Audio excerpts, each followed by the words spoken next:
Dear student, हम लोग पिछले क्लास में सेल का इंट्रोडक्शन देखे थे। ठीक है, पढ़े थे सेल क्या होता है।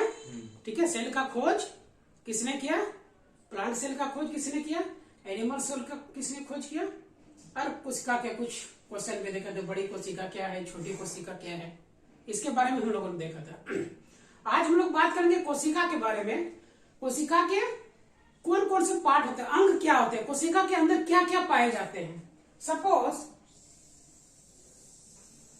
ये एक कोशिका है, ठीक है, ये क्या है? कोशिका है, एक सेल है। तो सेल के अंदर क्या होगा? एक न्यूक्लियस होगा। क्या होगा? न्यूक्लियस यानी केंद्रक। इसको क्या कहेंगे? केंद्रक। केंद्रक के बारे में, ठीक है, इसको क्या कहेंगे? न्यूक्लियस।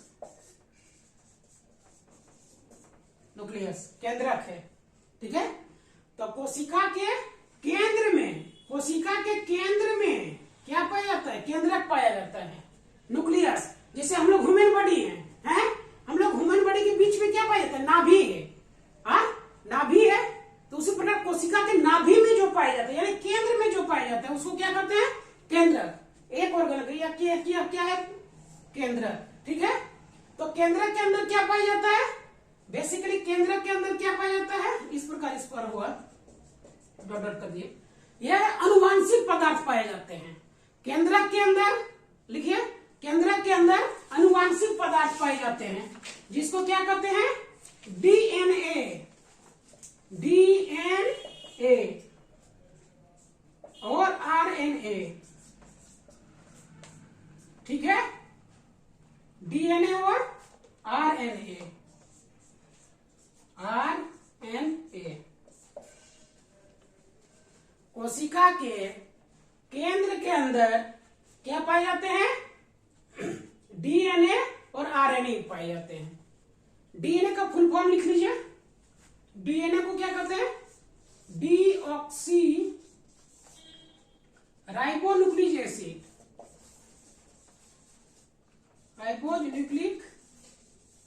Nucleic acid. ठीक है, deoxy ribose nucleic acid DNA का फुल फॉर्म हुआ। और आरएनए का क्या होगा? Ribose nucleic acid. लिखिए आरएनए के बारे में। आरएनए का फुल फॉर्म क्या होता है? Ribose nucleic acid. तो कोशिका के केंद्र में डीएनए और आरएनए पाए जाते हैं। ठीक है, ये जेनेटिक मटेरियल होता है, यानी कि जेनेटिक गुण को, पिता के गुण को पुत्र तक, ठीक है, जो वंशानुगत पीढ़ी दर पीढ़ी क्या करता है? जेनेटिक मटेरियल को क्या करता है? परवाह कराता है। ठीक है, तो जैसे मनुष्य के अंदर क्या है? नाभि केंद्रक में पाया जाता है, ये भी नेवल है। उसी प्रकार कोशिका के अंदर में क्या है? केंद्र पाया जाता है। ठीक है, उसको क्या कहते हैं? केंद्रक, सेंटर में। इसमें क्या होता है? बेसिकली डीएनए आरएनए होता है। ठीक है, डीएनए का full form deoxy ribose nucleic acid. ठीक है, आरएनए का मतलब राइबोज न्यूक्लिक एसिड।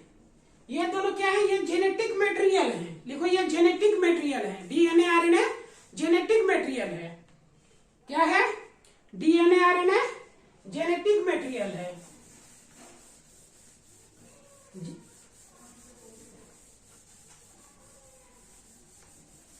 ठीक है, तो उसके अंदर एक होता है जीन होता है। जेनेटिक मटेरियल किससे? जीन से बना है। जीन, तो जीन किससे बना होता है? जीन इज मेड अप, जी यानी जीन्स नहीं, जीन अनुवांशिक पदार्थ होता है। लिखिए जीन्स, जीन अनुवांशिक पदार्थ होते हैं। क्या होते हैं? अनुवांशिक पदार्थ होते हैं। अनुवांशिक पदार्थ जेनेटिक मटेरियल जीन कहलाते हैं। ठीक है, जो क्या होता है? डीएनए का ही बना होता है। जीन किसका बना होता है? डीएनए। डीएनए का ही जीन बना होता है। लिखिए, डीएनए का ही जीन बना होता है। Gene is made up from DNA. Gene is made up from DNA. और डीएनए क्या करता है? अनुवांशिक पदार्थ को कैरी करता है। ठीक है, तो जेनेटिक कोड होते हैं इसमें। ठीक है, 64 टाइप ऑफ जेनेटिक कोड होते हैं, उतना डिटेल में नहीं जाना है आप लोगों को, ठीक है। उसी में करते हैं जेनेटिक इंजीनियरिंग, जब पढ़ाई होता है ना बायोलॉजी के अंदर, वो कहते हैं जीन में कोई एडिटिंग करने का काम करते हैं, जीन थेरेपी आजकल बहुत चल रहा है, ठीक है। बाद में डिस्कस करेंगे जब आएंगे, अभी मोटा मोटी सीधा सीधी देखिए सेल के अंदर, ठीक है, के अंदर आप पढ़ लिए।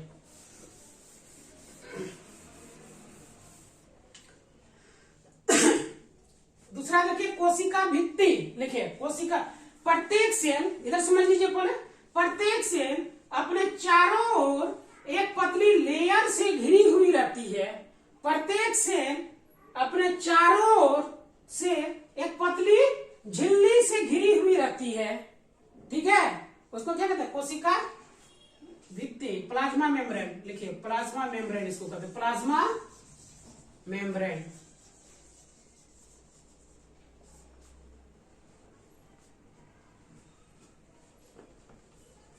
ठीक है। इसको प्लाज्मा मेम्ब्रेन अंग्रेजी में लिखिए, समझ में आ जाएगा, अच्छा है,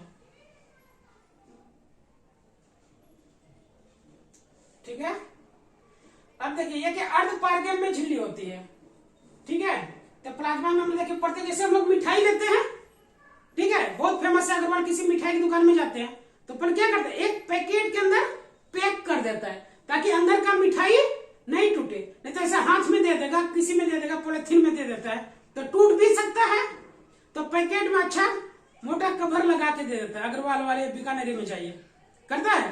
तो उस प्रकार प्रत्येक कोशिका के अंदर बहुत सारे पदार्थ पाए जाते हैं, ठीक है, कोशिका के अंग पाए जाते हैं, वो टूटे नहीं, वो टूटे नहीं, तो क्या करते हैं, कोशिका भित्ति कोशिका के अंदर पाए जाने वाले पदार्थ को क्या करता है, सुरक्षित रखने का काम करता है, ठीक है। उसको क्या कहते हैं, प्लाज्मा मेम्ब्रेन, पढ़े होंगे प्लस 2 में बायोलॉजी में, इसको क्या कहते हैं, प्लाज्मा मेम्ब्रेन, ठीक है। और यह क्या करता है, कोशिका के अंदर कैल्शियम मैग्नीशियम जो भी हमारे आयन है, सॉरी कैल्शियम मैग्नीशियम वाटर, किसको आने देना है, किसको आने नहीं देना है, बहुत सारा काम इसके होते हैं, बाद में डिस्कस करेंगे, ठीक है। यानी सेल को आकृति प्रदान करता है, उसको सुरक्षा कवच देता है, ठीक है, ठीक है।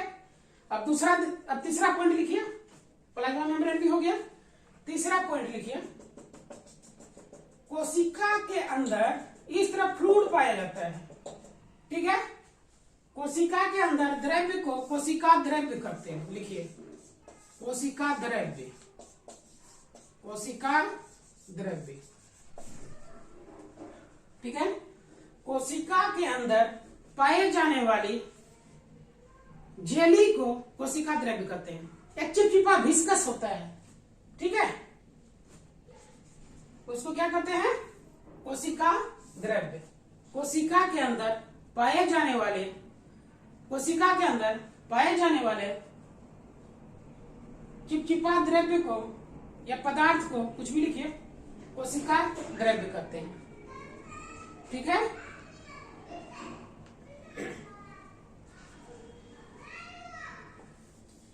ठीक है, अब देखिए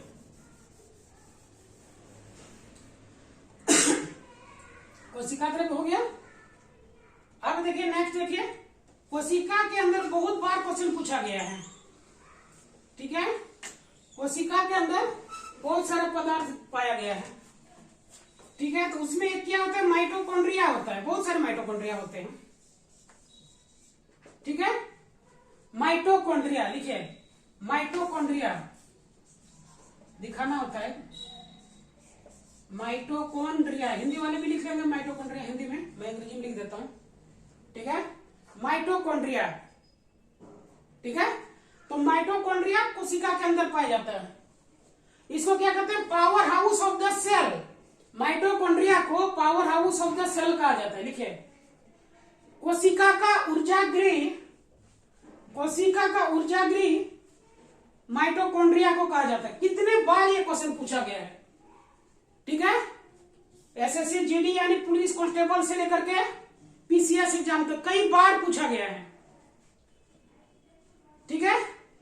यहां पर क्या ऑक्सीडेशन होता है, ऑक्सीकरण का काम, शोषण का काम होता है कोशिका के अंदर, लिख लिए, लिखिए जीवित कोशिका के अंदर श्वसन का काम होता है।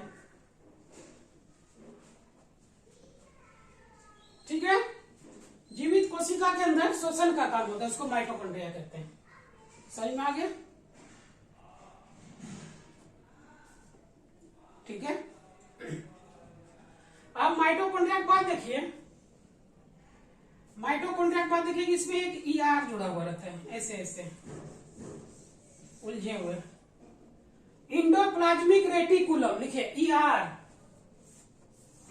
ईआर देखिए, इंडोप्लाज्मिक रेटिकुलम। ठीक है, इंडोप्लाज्मिक रेटिकुलम बहुत सारे जुड़े हुए रहते हैं इस प्रकार।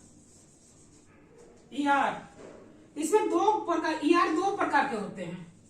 एक होता है rough ER, RER, rough ER, और दूसरा होता है smooth ER, smooth endoplasmic reticulum. ठीक है, स्मूथ इस प्रकार होगा। ठीक है, स्मूथ इंडोप्लाज्मिक रेटिकुलम दो प्रकार के होंगे। तो जिस इंडोप्लाज्मिक रेटिकुलम में राइबोसोम पाया जाएगा, क्या? राइबोसोम लिखिए, जिस इंडोप्लाज्मिक रेटिकुलम में राइबोसोम पाया जाता है, जिस इंडोप्लाज्मिक रेटिकुलम में राइबोसोम पाया जाता है, ठीक है, उसको रफ इंडोप्लाज्मिक रेटिकुलम कहते हैं। और जिसमें नहीं पाया जाता है उसको स्मूथ